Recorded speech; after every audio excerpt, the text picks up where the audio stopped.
अस्मत्कुरुसमारम्भां यतिशेखरमध्यमां लक्ष्मीवल्लभपर्यन्तां वन्दे गुरुपरम्पराम् ஆழ்வார்கள் வாழி அருளிச் செயல் வாழி தாழ்வாதுமில் குறவர்தாம் வாழி ஏழ்வாறுமுய்ய அவர்களுரைத்தவைகள்தாம் வாழி செய்யமறை தன்னுடனே சேர்ந்து அகலகில்லே நிறையுமென் அலர்மேல் மங்கை உரை மார்பா நிகரில் புகழாய் உலகம் உன்னுடையாய் என்னையாழ்வானே நிகரிலமரர் முனிக்கணங்கள் விரும்பும் திருவேங்கடத்தானே புகழொன்னில்லாவடியேன் உன் அடிக்கீழமர்ந்து புகுந்தேனே அகில புவன ஜன்மஸ்தேம பங்காதிலீலே வினத விவிதபூத விராதரக்ஷைகதீக்ஷே ஸ்ருதிசரசி விதீப்தே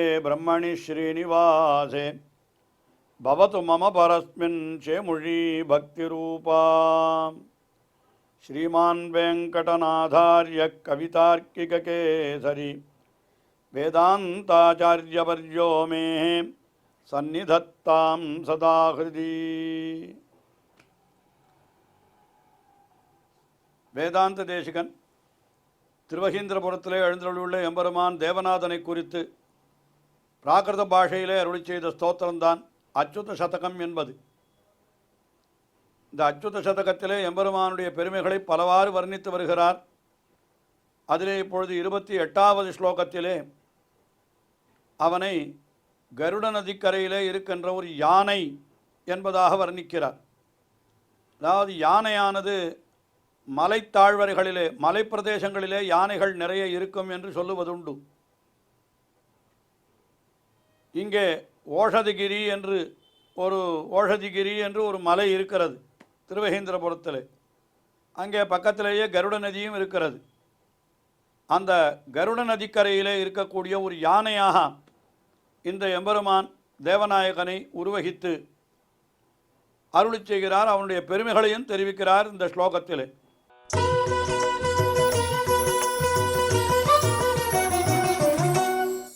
சுபலக்ஷண ஸ்ரீவத்ஸஹ சோபசே நிர்முக்த விரஹக்ஷண ஸ்ரீவத்ஸஹ ரணதேவன சவிதகதஹ உத்பட கருட நதீதீரவன சவிதகஜஹ. இந்த ஸ்லோகத்திலே ஒரு அழகான அந்த வார்த்தை பிரயோகம். சுபலக்ஷண ஸ்ரீவத்ஸஹ விரஹக்ஷண ஸ்ரீவத்ஸஹ என்று அப்படி ஒரே இதில் ரெண்டும் காட்டுறார். அதே போல ரணதேவன சவித கதஹ, அடுத்தபடியாக கருட நதி தீர வன சவித கஜஹ. அங்கே ரணதே வன சவித கதஹ, இங்கே வன சவித கஜஹ என்று அந்த சொற்கள் ஒரே மாதிரி அமைக்கப்பட்டிருக்கின்றன.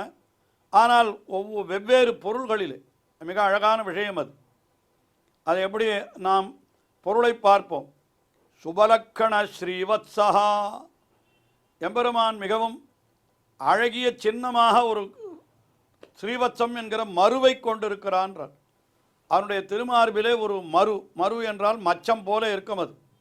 அது முக்கோண வடிவிலே இருக்குமா. அவனுடைய திருமார்பிலே இருக்கக்கூடியது, வலதுபுறத்திலே இருக்கக்கூடியது.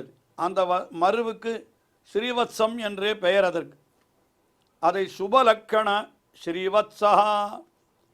சுபலக்கண என்னாலன்னா மிகவும் சுபமான லக்கணங்களை உடைய அந்த ஸ்ரீவத்சம் என்ற மருவோடு கூடியவனானவன் என்ன அது பொருள். அது அதற்கு அடுத்தபடியாக சோபசே நிர்முக்த விரஹக்ஷண ஸ்ரீவத்ஸஹா. ரெண்டாவது மறுபடியும் அந்த கண ஸ்ரீவத்ஸஹா, லக்கண என்கிறது லா என்கிறதை நாம் நீக்கிவிட்டு பார்த்தால் கணஸ்ரீவத்ஸஹா என்று வருகிறது அல்லவா. அதுபோல் இங்கேயும் கணஸ்ரீவத்ஸஹா.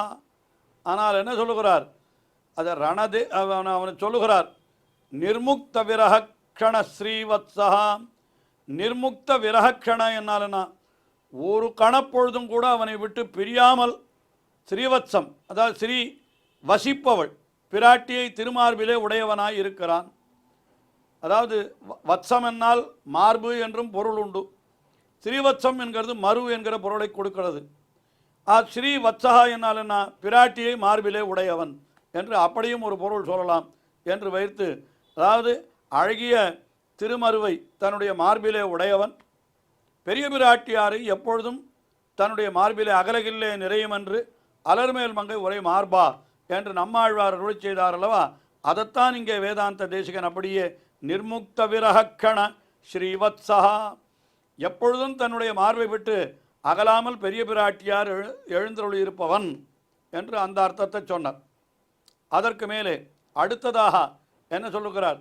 ரணதேவன சவிதகதா.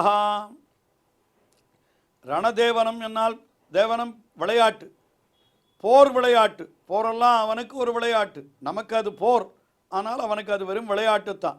அந்த விளையாட்டிலே சவிதகதா, மிகவும் அருகிலேயே இருப்பவன், அடியவர்களுக்கு துணை புரிவதற்காக முன்னணியில் நிற்பவன், பாண்டவர்களுக்கெல்லாம் துணை புரிவதற்காக கண்ணபிரான் என்ன செய்தான்? அதாவது கண்ணபிரான் அந்த சரித்திரத்தை பார்த்தால் மிகவும் ஆச்சரியமான விஷயம் அது. என்ன சொன்னான் கண்ணபிரான்? துரியோதனன் அர்ஜுனன் இரண்டு பேருமே அவனிடத்தில் படை துணை வேண்டி வந்தார்கள். கடைசியில் இருவருக்கும் எப்படி கொடுப்பது என்று பார்த்தான். உடனே என்ன சொன்னான்? துரியோதனையும் பார்த்து சொன்னான், அர்ஜுனனையும் பார்த்து சொன்னான், நான் ஒருத்தருக்கு துணையாக வருவேன், ஆனால் ஆயுதமே எடுக்க மாட்டேன். ஆனால் என்னுடைய சைன்யம் மொத்தத்தையும் ஒருத்தருக்கு கொடுக்குறேன், அவர்கள் படையெடுத்து யுத்தம் புரிவார்கள். உங்களுக்கு எது வேண்டும்? சைன்யம் வேண்டுமா, நான் வேண்டுமா? நான் வந்தால் ஆயுதம் எடுத்து யுத்தம் பண்ண மாட்டேன், ஆனால் என்னுடைய சைன்யம் சேனை வீரர்கள் அவர்கள் யுத்தம் செய்வார்கள், உங்களுக்கு எது வேண்டும்னு கேட்டான். உடனே துரியோதனன் என்ன நினைத்தான்? வேலையே செய்யாதவனை வைத்துக்கொண்டு என்ன பிரயோஜனம், இவன் வேண்டாம், எனக்கு சைன்யம்தான் வேண்டும் என்று கேட்டு அழைத்து கொண்டு போனான். ஆனால் அர்ஜுனன் என்ன சொன்னான்? நீ ஒன்றும் செய்யாவிட்டாலும் பரவாயில்லை, நீ என் பக்கத்தில் இருக்க வேண்டும் என்று சொன்னான். அவ்வளவுதான் நடந்தது. போர் தொடங்கிவிட்டது. இப்போ போர் தொடங்கிவிட்டால் இவன் ஆயுதம் எடுத்து போர் புரிய போவதில்லையே. அப்போ இவனுக்கு போர்க்களத்தில் இவனுக்கு என்ன வேலை? கண்ணனுக்கு ஒன்றும் செய்ய முடியாது, கண்ணனுக்கு வேலை இல்லை. அதனால் போர்க்களத்திற்கே போகாமல் தான் இருக்கணும். ஆனால் போர்க்களத்திற்கு போகாமல் இருந்தால் அர்ஜுனனுக்கு எப்படி உபகாரம் செய்வது? உதவி புரிய வேண்டுமே. அதற்காக என்ன பண்ணினான்? அர்ஜுனனுக்கு சாரதியாய் போய்விட்டான், தேரோட்டும் சாரதியாய். இப்போ தேரோட்டும் சாரதியாய் பார்த்த சாரதியாய் போனால் அப்போ ஆயுதமும் எடுக்க வேண்டாம், ஆனால் அர்ஜுனனுக்கு அருகிலேயும் இருக்கலாம் என்கிறபடியினாலே அப்படி சென்ன ரணதேவன சவிதகதா. இப்படி போராகிற விளையாட்டிலே அந்த அர்ஜுனனுக்கு தன்னுடைய அடியவனுக்கு மிக அருகிலேயே இருந்தான் என்று அதை இங்கே சொல்லுகிறார் என்றே கொள்ளலாம். அதுக்கு மேலே அவன் எப்படி இருக்கிறான் என்று கேட்டால், உத்பட கருட நதி தீர வன சவிதகஜா. அவன் எப்படி இருக்கிறான்னா, கருட நதி தீர வனம், கருட உத்பட்ட நன்றாக கரை புரண்டு பெருகுகின்ற கருட நதி, அந்த கருட நதியினுடைய கரையில் இருக்கக்கூடிய வனம் என்றால் அது ஒரு காடு.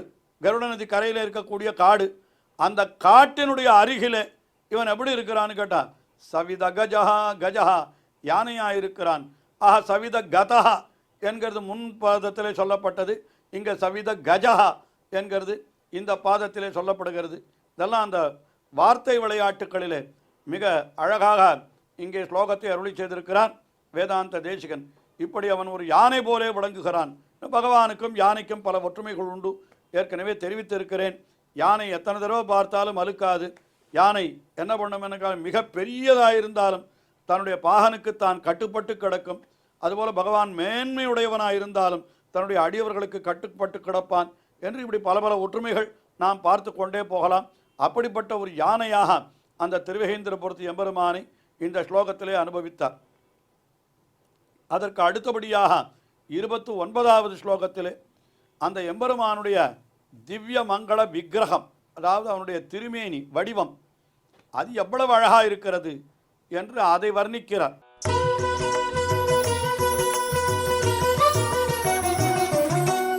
அகுமார யவ்வன ஸ்திதிம் அகீந்திரபுரநாதாபிமதமனுரூபம் நித்யம் சுபாவ சித்தம் ஸ்ரூயதே ஹரிசூரிமகிதம் சுகம் தவ ரூபம்.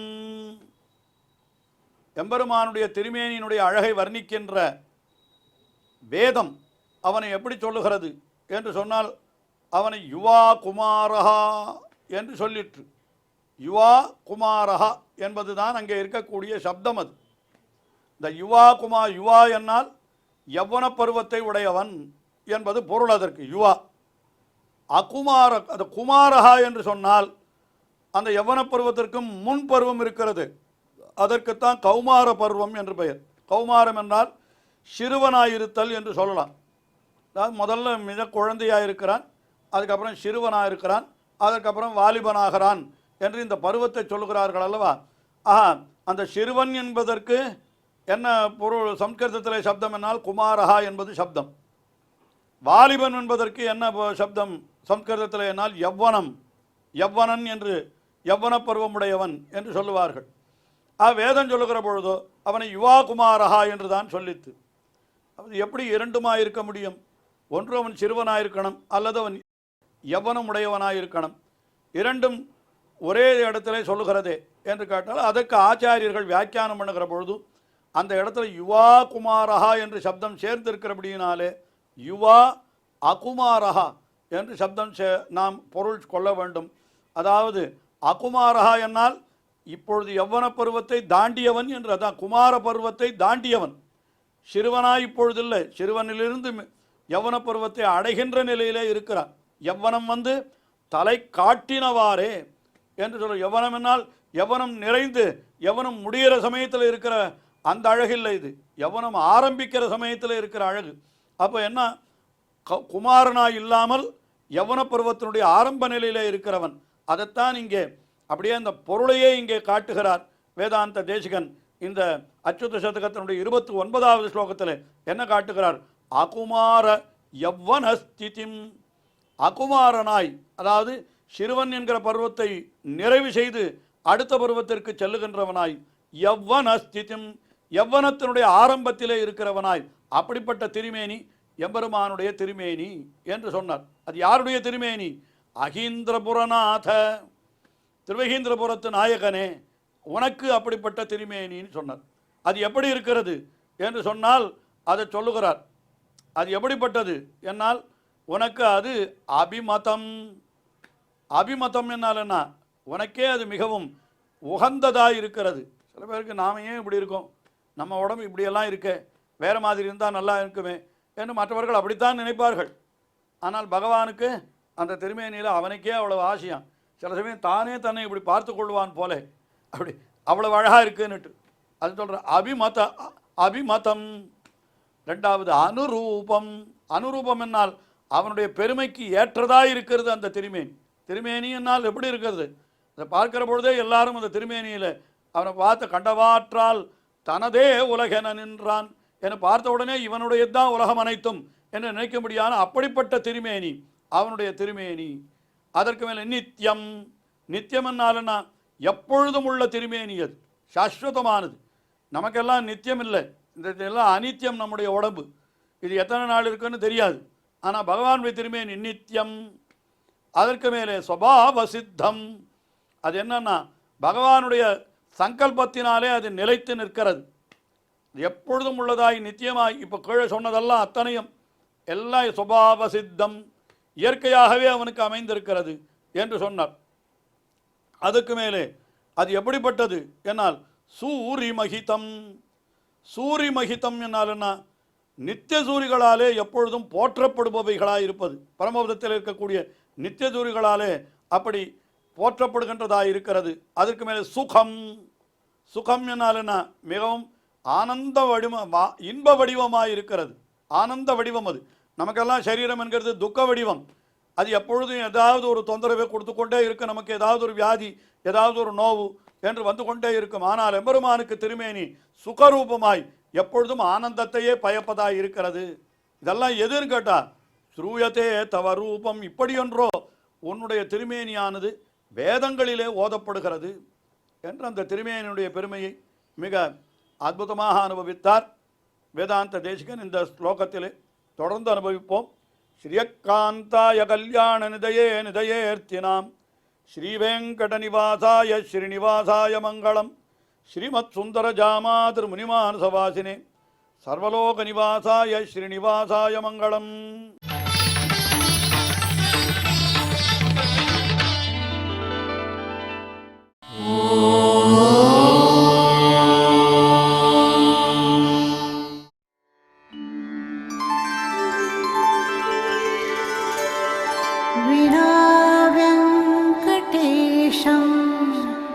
ननाथो ननाथः सदा वेङ्कटेशं स्मरामि स्मरामि।